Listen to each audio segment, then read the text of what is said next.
Tena hili si hivyo, mambo ni matatu.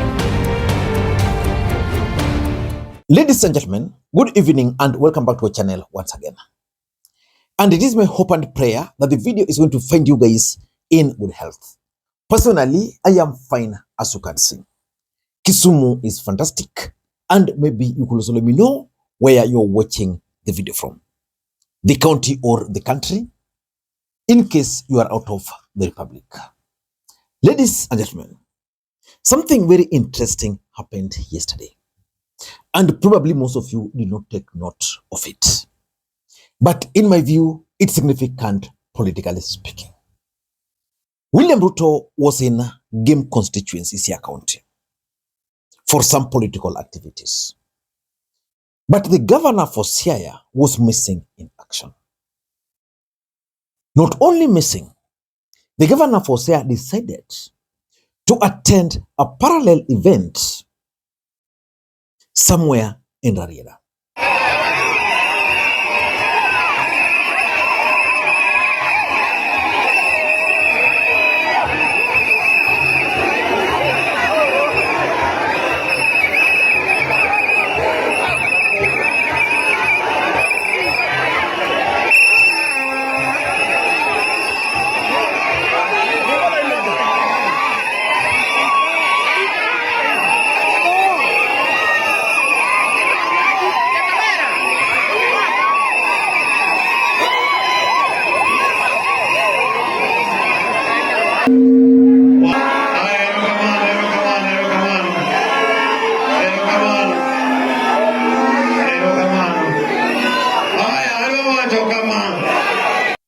And the choice of Rarieda is also significant because one of the opponents being fronted by Oburu and Ruto to remove Orengo comes from Rarieda.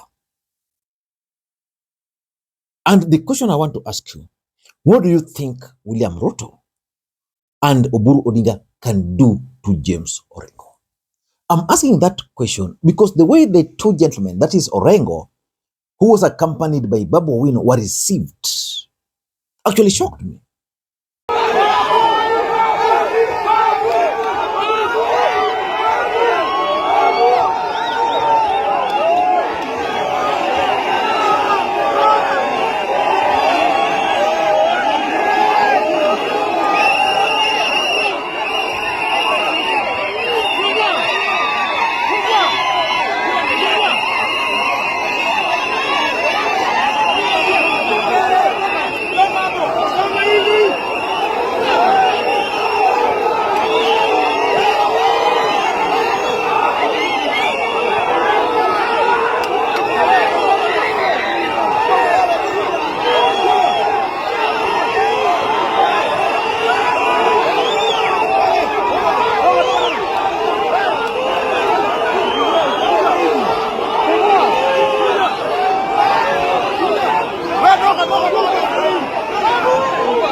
In my next video, I'm planning to do a proper analysis about James Orengo and William Ruto's game plan for 2027.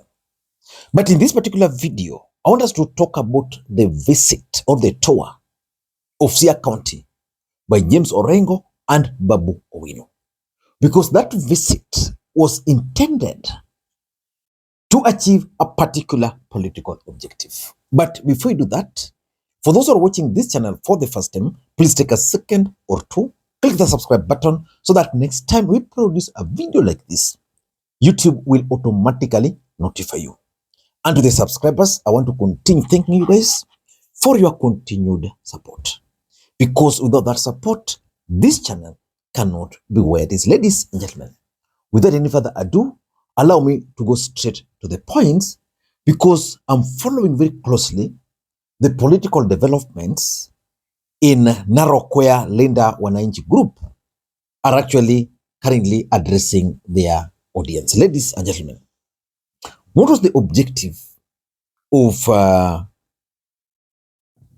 Orengo and Babu making that appearance in Rarieda while William Ruto was in the game. Number one, I think the two gentlemen are trying to counter William Ruto's tour of Nyanza. Allow me to ask you this question. What is your general opinion about William Ruto's tour of Nyanza? Is it a success or not? Because today he's in Migori. He's also coming back to Kisumu. Tomorrow he will be, where again? Is it Siaya? But one thing I know is that the president will leave Nyanza on Tuesday. He's been here since Friday. So he's going to stay here for 4 good days. And in all those events, one man was missing, James Orengo, who is a governor.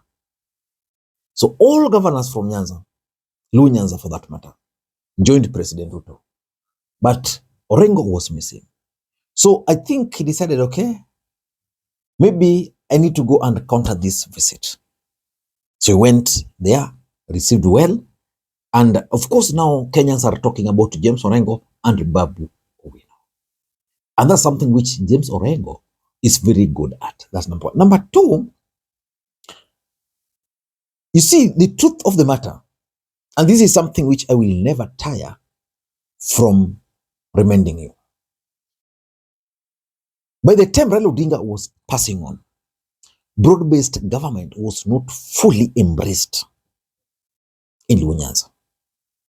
Raila Odinga went for the broad-based arrangement with President Ruto, but he left his supporters behind.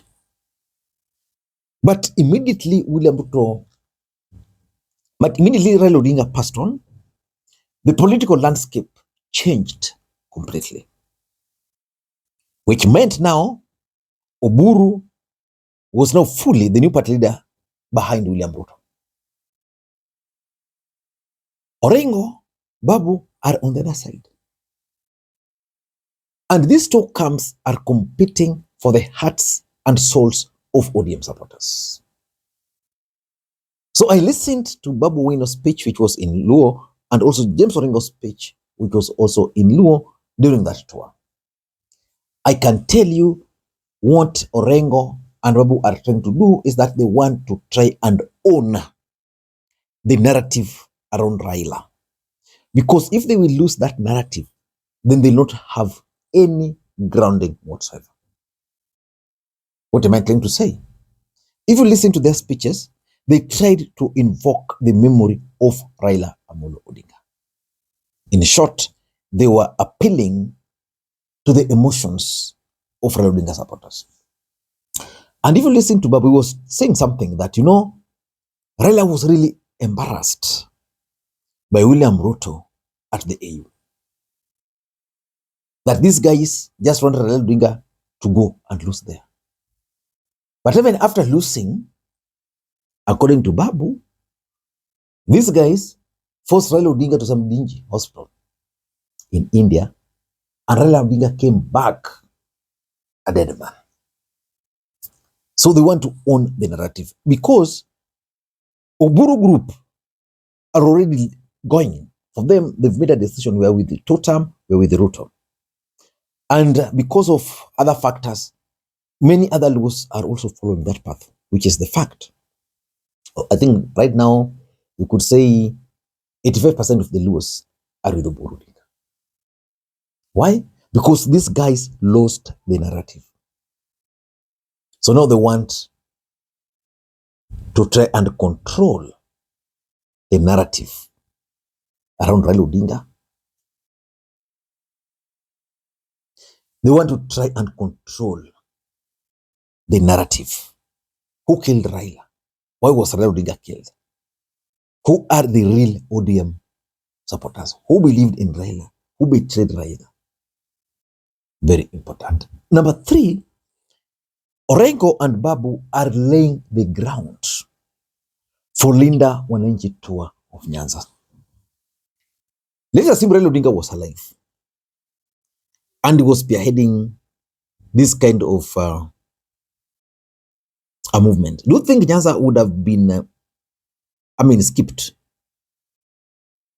Raila would have gone to Kibra, Kamkuji grounds, And then the next stop, Nyanza. But these guys have not been able to come to Nyanza. So they're now laying the ground for them to come to the ground, which is important. Going there, you meet people, you speak, you gauge, which brings me to my fourth point. These guys were gauging the ground. Is the ground receptive of their initiatives? If yes, good for them. If no, bad news. But I think so far, the ground is good for Linda Wananchi, even in Nyanza. But sustaining it is where now the problem is. Yeah, so if you have to ask me about sustaining ground politics, and importantly, I think Babu and Orengo are trying to form an alliance. Will that alliance be formidable enough to stop Oburu and his group? That is the most important question. Because remember, these gentlemen have been isolated. They are no longer anywhere near the kitchen. Orengo used to be part and parcel of every negotiations in ODM party. Right now, he's out. Will this their alliance be the fire that will burn William Ruto's second term? I don't know what to think. That's my take. Until next time, this is Lee Makwiny. Bye-bye.